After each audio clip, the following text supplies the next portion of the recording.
ఒక్కరోజు మృదువుగా జల్లులు పడుతున్న ఉదయం, మినీ బయట నుంచి నీటి చప్పుళ్ళు విని ఆనందంగా ఇంటి బయటకు వచ్చింది.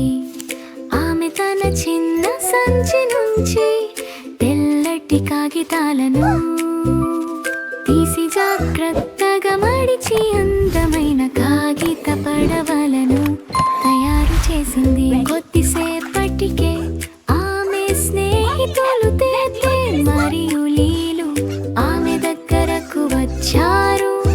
నువ్వు ఏమి చేస్తున్నావు అని లీలు అడిగాడు. మనము కాగిత పడవలను తేల్చబోతున్నామని నేను చిరునవ్వుతో చెప్పింది. ముగ్గురు కలిసి వర్షం నీరు ప్రవహిస్తున్న చిన్న దారిలో పడవలను ఉంచారు. అవి ఒకటి మెల్లగా ముందుకు సాగింది.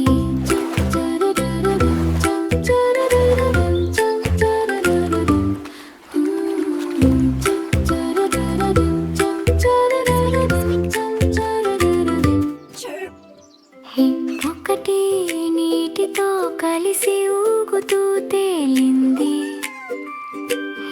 ఒకటి తనకు నచ్చినట్టు తేలుతూ ఆడింది.